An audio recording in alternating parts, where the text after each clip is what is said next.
तुम्ही निघून जा, निघून जा, निघून जा.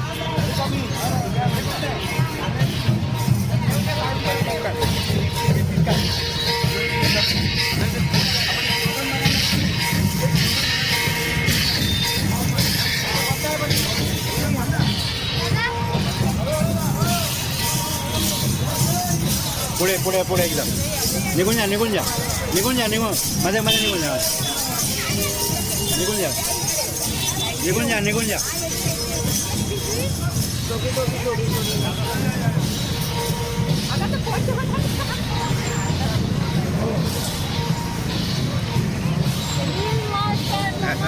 नमस्कार, नमस्कार.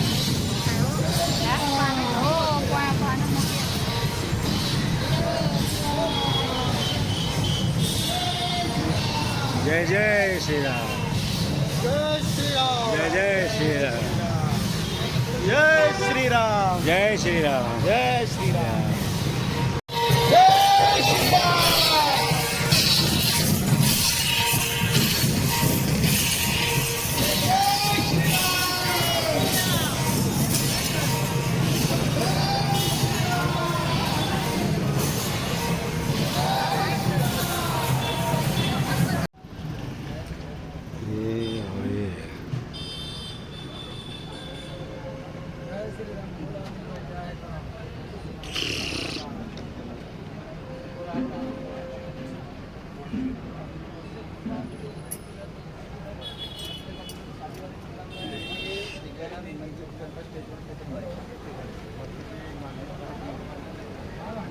जय जय श्रीराम बोलते हुए निकलो. जय जय श्रीराम, जय जय श्रीराम.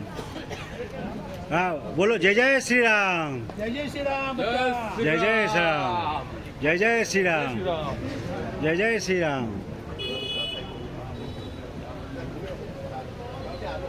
बोलो जय जय श्रीराम, जोर से बोलो, जय जय श्रीराम. जय श्रीराम.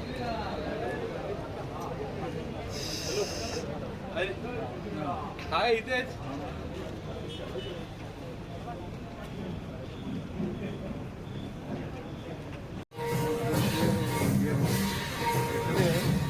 जय श्रीराम, जय जय श्रीराम.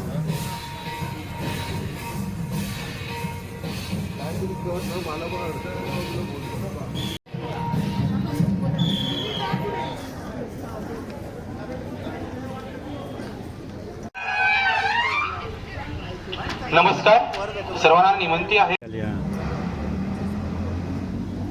मान्यवरांना विनंती करतो मी.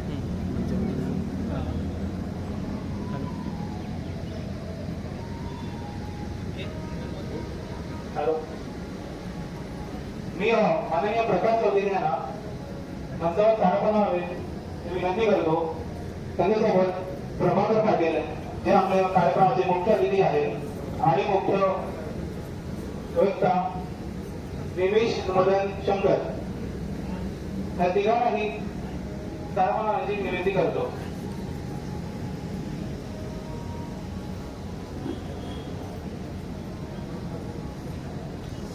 आणि आता आपण कार्यक्रम पुढे जाणार आहे. अनिल पाटील हे आता प्रार्थना करत आहेत.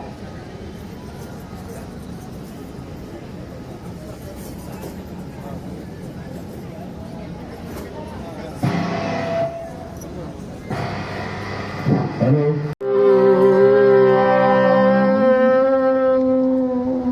सानिया.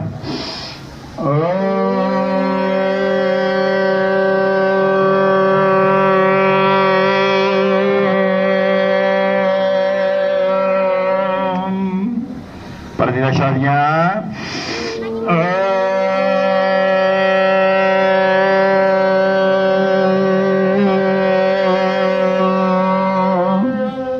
ध्वनितोडा.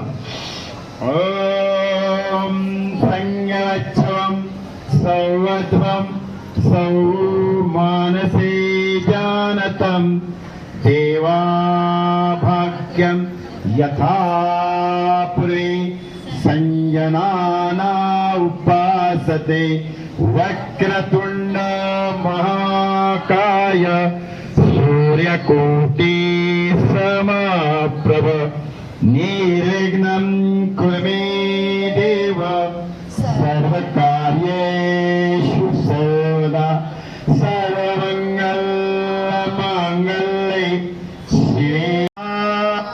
महाराष्ट्र, जय जय महाराष्ट्र माझा, गरजा महाराष्ट्र माझा, जय जय महाराष्ट्र माझा, गरजा महाराष्ट्र माझा. देवावरदा कृष्ण कोयना, भद्रा गोदावरी आहा. देवावरदा कृष्ण कोयना, भद्रा गोदावरी. एकपणाचे भरती पाणी, मातीचा घागरी आहा. एकपणाचे भरती पाणी, मातीचा घागरी आहा. भीमतळीच्या तटानाया, तटानाया, भीमतळीच्या तटानाया, यमुनेचे पाणी पाजा. जय महाराष्ट्र माझा, जय जय महाराष्ट्र माझा, गरजा महाराष्ट्र माझा, जय जय महाराष्ट्र माझा, गरजा महाराष्ट्र माझा. नीला जबाब देती जिबा, दारिद्र्याचा हात झिजला, दारिद्र्याचा देश गौरवासाठी झिजला, साठी झिजला. दिल्लीचे तख्त राखितो महाराष्ट्र माझा, जय जय महाराष्ट्र माझा, गरजा महाराष्ट्र माझा, जय जय महाराष्ट्र माझा, गरजा महाराष्ट्र माझा. काया छातीवरी कोरली अभिमानाची लेणी, पोलादी मनगटे खेळती खेळ जीव गेणी. पारिद्याच्या उन्हात शिजला, निधळाच्या घामानी भिजला.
जिल्हा सहकार्यवाह राष्ट्रीय स्वयंसंघ, त्याचप्रमाणे सभागृहामध्ये उपस्थित असलेले लोकप्रतिनिधी श्री निषाद सोरगे, उपस्थित असलेले विविध सोसायट्यांचे म्हणा पदाधिकारी आणि सर्व हिंदू बंधू भगिनींनो, आज सकल हिंदू संमेलनानिमित्त आज आपण सर्वजण इथे उपस्थित आहात. आज महाराष्ट्र दिनाच्या 1 मेच्या मी सर्वांना प्रथम शुभेच्छा देतो.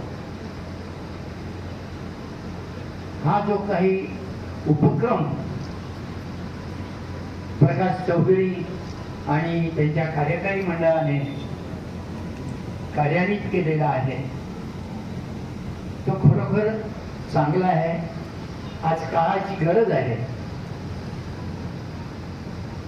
तसं पाहायला गेलं 4000 वर्षापूर्वीचा आपला हा हिंदू धर्म आहे. ह्या धर्माला कुठे जोड नाही, तोड नाही, काही नाही आहे. अध्यात्म, संस्कृती, सत्यता, अहिंसा, शांती या पंचतत्वावर हा आपला हिंदू धर्म आज डौलाने उभा आहे. आणि आपण त्या हिंदू धर्माचे सर्वजण पाईक आहोत.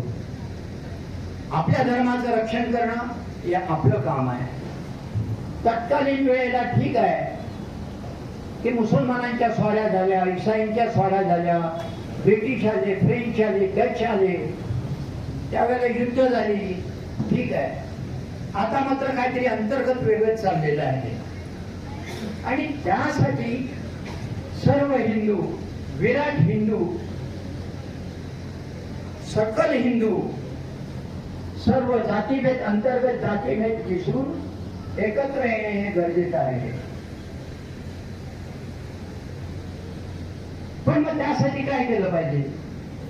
प्रथम तुम्ही सर्व एकत्र आले पाहिजेत. तुमच्या आपापसातल्या जमिनीचे वाद, फ्लॅटचे वाद, प्रॉपर्टीचे वाद, जातीभेदाचे वाद, पोटजातीचे वाद, आरक्षणाचे वाद हे विसरून तुम्ही एकत्र आला तर आपला धर्म तुम्ही वाचू शकाल, त्याचं रक्षण करू शकाल. तर त्यासाठी तुम्ही प्रथम एकत्र आलं पाहिजे. मग एकत्र आलं पाहिजे म्हणजे काय झालं पाहिजे? ज्ञानेश्वर माऊलींनी सांगितलेलं आहे, तुम्ही व्यक्ती प्रेम करा, व्यक्ती पूजा करू नका. व्यक्ती पूजा केल्यानंतर अंधश्रद्धेचा निर्मिती होते आणि मग खराब सारखी प्रकरणं बाहेर पडतात.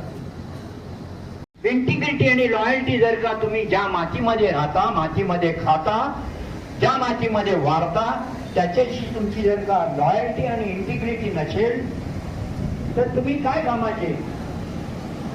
आम्ही बंधुत्व आणि समता हे विषय स्वामी विवेकानंदांनी 1893 पासून दिलेले आहेत आणि आम्ही आजपर्यंत त्याचं पालन करत आलेलो आहे. महाभारतामध्ये भगवान श्रीकृष्णाने देखील सांगितलं आहे, साम दाम दंड भेद हे आचरणात आणण्यापूर्वी 99 वेळा शिशुपालाला त्यांनी माफ केलं होतं. 99 वेळा. म्हणजे संयम, सहिष्णुता. ते पाहिजे का? नमस्कार. थोडं हाईट पाहिजे का त्यांना विचार? आज दिसत नाही, खालून दिसत. आजचा कार्यक्रम ठेवताना आमची थोडी घाईत झाली, त्याबद्दल क्षमस्व. त्यावेळेला आज बहुतांश ठिकाणी खूप कार्यक्रम म्हणाले आपल्याला असं सकल हिंदू संमेलन भरवायचं आहे. संघाचं 100 वर्ष, 70 वर्ष आहे. तेच पण हिंदू संमेलन होत आहेत. बिरारलाही व्हायला पाहिजे, निश्चित व्हायला पाहिजे. त्याला म्हणाला ठीक आहे, आपण करूया. कारण या संघटनेशी जी काय माझी नाळ जोडलेली आहे, गेली 30, 35, 40 वर्ष मी विश्व हिंदू परिषदेचा प्रखंड अध्यक्ष म्हणून काम केलं. अनेक विद्यार्थ्यांच्या आपण इकडे स्पर्धा घेतल्या. आणि त्या स्पर्धेचं यश असं म्हणेल की जे आज वंदे मातरम बोलायला विरोध करतात ते संपूर्ण वंदे मातरम बोलण्यासाठी त्याच संप्रदायातली एक मुलगीने सलग 3 वर्ष प्रथम पारितोषिक संपूर्ण वंदे मातरम म्हणलं. हेच आमचं त्याला यश समजतोय. प्रश्न असा आहे की या सकल हिंदू संमेलनाची आवश्यकता काय लागली? जर हे हिंदू राष्ट्र आहे, जर ते स्वाभिमानी हिंदू राहतो, प्रखर राष्ट्रवाद त्याचा रुजलेला आहे, असा हिंदू राहतो, मग संमेलनाची आवश्यकता का भासली? परंतु सध्याचं जे जनरेशन आहे ते थोडस संकुचित मनोवृत्तीचं झालेलं आहे, ते आपल्या पुरता मर्यादित राहतंय. प्रत्येकाला वाटतं शिवाजी महाराज जन्माला यावे पण ते आपल्या घरात नको. असं करून आपल्याला चालणार नाहीये. आज आपण अनेक प्रकरण ऐकतोय, मी त्याचा उल्लेख करू इच्छित नाहीये. दिवसा ढवळ्या डोळ्या देखत त्यांच्यावर अत्याचार होतात, कुटुंबियावर अत्याचार होतात, आपल्या माता भगिनीवर अत्याचार होत आहेत आणि आपण मात्र जाऊ दे आपल्याला काय. त्यांचं या हिंदू संमेलनाच्या निमित्ताने आपल्याला लाभलेले प्रमुख अतिथी आपल्या परिसरातील थोर समाजसेवक श्री प्रभाकरजी वर्तक, संमेलन समितीचे अध्यक्ष श्री प्रकाशजी चौधरी, अतिशय उत्साही आणि जागृत अशी मातृशक्ती. हे संमेलन यशस्वी व्हावं यासाठी गेले अनेक दिवसापासून झटणारी या परिसरातील सज्जन शक्ती आणि हिंदू बंधूंनो, सर्वप्रथम आपल्या सर्वांना महाराष्ट्र दिनाच्या हार्दिक शुभेच्छा. ऋग्वेदामध्ये एक मंत्र आहे, हिमालयम समारभ्य यावद हिंदू सरोवरम तम देव निर्मितम देशम हिंदुस्थानम प्रचक्षते. म्हणजे काय तर हिमालयापासून हिंदू सागरापर्यंत हा जो देवनिर्मित देश आहे त्याला हिंदुस्थान असं म्हटलं गेलं आहे, असं वर्णन ऋग्वेदात येतो. आणि या हिंदुस्थानाचे पुत्र कोण, या हिंदुस्थानाची संतती कोण, तर विष्णू पुराणामध्ये एक वर्णन येतं, उत्तरम यत् समुद्रस्य हिमाद्रैश्चैव दक्षिणम वर्षतत् भारतम नाम भारती यत्र संतती. म्हणजेच उत्तरेला हिमालय आणि दक्षिणेला जो सिंधू सागर आहे, या हिंदू सागरामध्ये ज्याला भारत देश असं म्हणतात त्याची जी संतती आहे त्याला भारतीय असं म्हटलं आहे. आणि म्हणून आपण सर्वांनी लक्षात ठेवलं पाहिजे की आपल्या पुराणांमध्ये, आपल्या ग्रंथांमध्ये हिंदू आणि भारतीय यामध्ये कोणताही भेद नाही. हिंदू म्हणजेच भारतीय, हिंदुस्थान म्हणजेच भारत. म्हणून तुम्ही हिंदू म्हणू नका, भारत म्हणा, असं जे म्हणतात ते आपल्यामध्ये भेद निर्माण करण्याचा प्रयत्न करत असतात. हिंदू म्हणजेच भारतीय, हिंदुस्थान म्हणजेच भारत, हे आपण सर्वांनी लक्षात ठेवण्याची गरज आहे.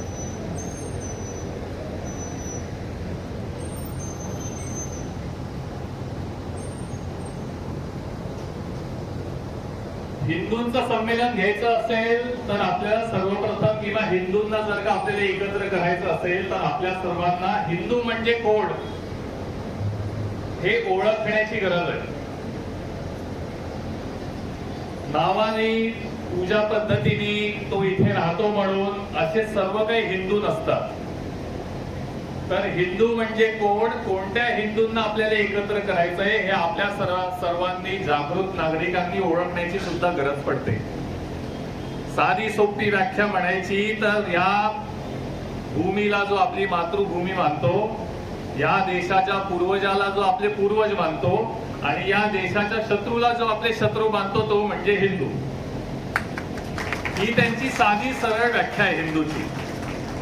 मग त्याची पूजा पद्धती कोणतीही असो, त्याचं नाव काही असो, तो या देशाच्या कोणत्याही कोपऱ्यात राहत असो, पण जो या देशाला मातृभूमी मानतो, जो या देशाच्या पूर्वजांना आपले पूर्वज मानतो आणि जो या देशाच्या शत्रूला आपले शत्रू मानतो तो हिंदू.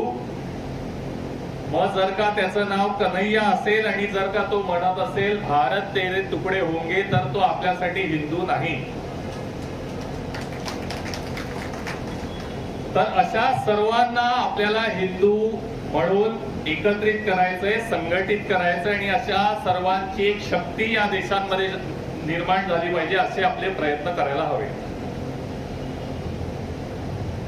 आणि ह्याचा काही कोणत्या पूजा पद्धतीशी, कोणत्या देवाशी, कोणत्या मूर्ती पूजेशी संबंध नाही. कारण आपल्या हिंदू धर्मात, हिंदू इतिहासातच असं शिकवलं आहे, हिंदू इतिहासातच अशी अनेक उदाहरणं आहेत की देव पूजेला मानणारा पण हिंदू आहे, मूर्ती पूजेला जो मानत नाही तो सुद्धा हिंदू आहे. मी इथे गंध न लावता आलोय तर मी पण हिंदू आहे आणि मोठा लाल गंध जो लावून येतो तो सुद्धा हिंदू आहे. तर हे हिंदू हा त्याच्या वेशाने नाही, हिंदू हा त्याच्या नावाने नाही, हिंदू हा तो कोणता देव मानतो ह्यानी नाही खरं, तर हिंदू हा या देशावर किती प्रेम करतो यानी तो किती हिंदू आहे असा ठरतो. आणि हे सगळं का निर्माण झालं, आपण हिंदू म्हणून का राहिलो, का जगलो, का वाढलो, ह्याची सुद्धा आपल्याला विचार चिंतन करायची गरज आहे. तर आपण सर्व हिंदूंना एकत्र करू शकतो. म्हणजे आपली खूप जुनी संस्कृती असं म्हणतात. विश्वाच्या इतिहासात जर का जुन्या संस्कृतीचा इतिहास जर का काढला तर जी संस्कृती ज्या विचाराने सुरू झाली होती त्या विचारांनी आज सुद्धा या वेळेत सुद्धा ती संस्कृती कशी चालू आहे असं जर का उदाहरण घ्यायचं म्हटलं तर ते फक्त आणि फक्त आपल्या हिंदू संस्कृतीच आहे. बाकी सर्व संस्कृती नष्ट झाल्या, बाकी सर्व संस्कृतींना मानणारे संपले किंवा त्यांनी कोणत्या तरी वेगळी पूजा पद्धती संस्कृतीचा अवलंब केला. परंतु फक्त आणि फक्त हिंदू संस्कृती आणि आपण हिंदू मानणारे, हिंदू संस्कृतीचं जतन करणारे आपण सर्व हिंदू राहिलो की ते अभिमानाने सांगू शकतो की आमची संस्कृती पुरातन आहे, आमची संस्कृती सनातन आहे. हे का झालं,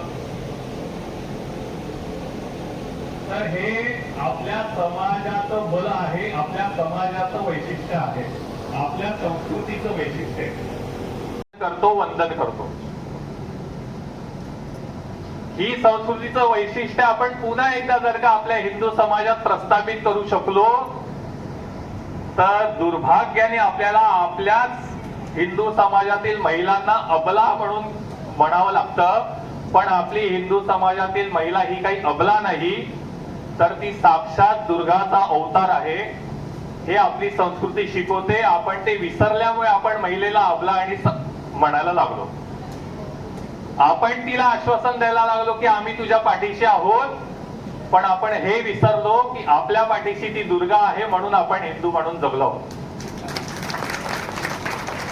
हे जर का आपण सर्वांनी आपल्या येणाऱ्या पिढीला जर का शिकवलं तर आपली कोणतीही महिला अबला राहणार नाही. ती एकटी स्त्री सुद्धा या अशा असुरांचा मुकाबला करून अशा अनेक महिषासुरांचा वध करू शकते. तर ही सर्व संस्कृतींची वैशिष्ट्ये आपण लक्षात ठेवून हिंदू म्हणून एकत्र येण्याची गरज आहे. आणि का एकत्र यायला हवं, तर स्वाभाविक हिंदू समाजाच्या समोर अनेक आक्रमण आणि अनेक आव्हानं सुद्धा आज आहेत.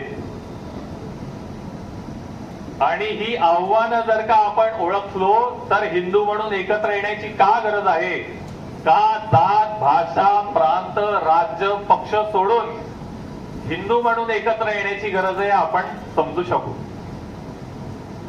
आणि ही आव्हानं काही फक्त मुंबई, दिल्ली, कलकत्ता, चेन्नई पुरता मर्यादित नाही, तर ती आपल्या परिसरात, आपल्या विरार वसईमध्ये सुद्धा आहेत. ही आव्हानं आपल्याला ओळखता आली पाहिजे. आणि ती आपल्या परिवारात नसतील, आपल्या घरात नसतील, परंतु आपल्या घरातले मुलं बाळं, मुलं मुली ज्या कंपनीमध्ये जातात तिथे सुद्धा ही आव्हानं आहेत. गेल्याच महिन्याचं उदाहरण आपल्या सर्वांसमोर ताजतवानं आहे. कशा पद्धतीने एका कॉर्पोरेट कंपनीमध्ये नियोजित पद्धतीने त्या तिकडच्या आपल्या मुलींना फसवून धर्म परिवर्तन करण्याचे प्रयत्न केले जातात. आपल्याच बाजूच्या शहरामध्ये गेल्या 2 दिवस आधीची घटना आहे. की तुम्ही ह्या आमचा धर्मग्रंथ जर वाचला नाही तर तुम्हाला या भूमीवर जगण्याचा अधिकार नाही, म्हणून तुम्हाला मारलंच गेलं पाहिजे, अशा प्रकारचा जिहाद आपल्या इथे चालू आहे. आम्ही हिंदू म्हणून कोणाचा विरोध नक्कीच नाही करणार, आम्ही कोणावर आक्रमण करायला सुद्धा नाही जाणार, आमची ती संस्कृती इतिहास शिकवत सुद्धा नाही.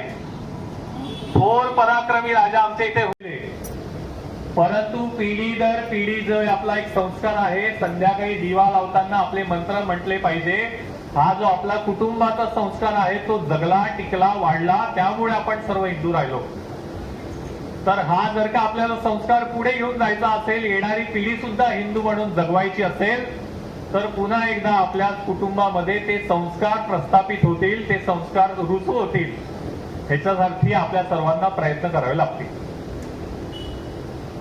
तर एका दिशेला हिंदू समाजाचं संघटन आणि दुसऱ्या दिशेला त्याच बरोबरीने त्याच शक्तीने हिंदू समाजातले दोष दूर करून हिंदू म्हणून जगण्याची सवय ही आपण सर्वांनी आत्मसात करावी लागेल आणि समाजाला शिकवावी लागेल. आणि हिंदू समाज हा उदाहरणातून शिकतो. म्हणजे संपले ते दिवस की राम आणि कृष्ण आता अवतार म्हणून येतील, तर आता कोणी देव अवतार म्हणून येणार नाही, तर देवानीच आपल्याला सांगितलं आहे की आता जे काही भलं होईल ते हिंदू समाजाच्या संघटित शक्तीच्या आधारावरच होईल. तर आपली संघटित शक्ती आपण उभी करू शकू का? आणि संघटित शक्ती उभी कोण करणार? तर कोणी नेता येणार नाही, कोणी व्यक्ती येणार नाही, कोणतेही संघटन येणार नाही. तर हिंदू समाजाची संघटित शक्ती हा हिंदू समाजच करेल. आणि म्हणून अशा प्रकारचं हिंदू संमेलन, अशा प्रकारचं एकत्रीकरण आपल्या वस्तीमध्ये आपण वारंवार करत राहिलं पाहिजे. नेहमी काही ना काहीतरी ऐकायलाच आलं पाहिजे अशी काही गरज नाही. तर आपले अनेक उत्सव आहेत, आपले अनेक सण आहेत, त्या उत्सवातून आपण हिंदू समाजाच्या संघटित शक्तीचं दर्शन घडवू शकतो का? आमच्या वस्तीमध्ये आमच्याच बांधवावर जर का काही समस्या आली तर आम्ही सर्व पक्ष, जात, भाषा विसरून हिंदू म्हणून एकत्र येऊ शकतो का? आणि त्याची समस्यातून त्याची मुक्तता करू शकतो का? अशा प्रकारची शक्ती, अशा प्रकारचा जागरूक समाज जर का आपण आपल्या वस्तीमध्ये निर्माण करू शकलो तर मला असं वाटतं आपण ज्या अभिमानाने एक जय जयकार करत असतो तो येणाऱ्या काळामध्ये भारत देशच नाही तर पूर्ण विश्व तोच जय जयकार त्याच अभिमानाने करेल, तो म्हणजे भारत माता की जय.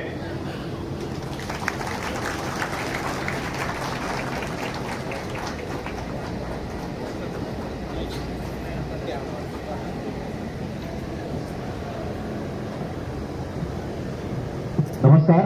भारतीय विचार साधना फाउंडेशनची पुस्तकांचा स्टॉल विक्रीसाठी मागे उपलब्ध आहे. तर कोणाला विकत घ्यायची असतील तर तिथे पुस्तकं उपलब्ध आहेत. आणि जॉईन RSS राष्ट्रीय स्वयंसंघ कोणाला जाणून घ्यायचं असेल, जॉईन करायचं असेल तर त्याच्याही तिकडे काउंटर आहे.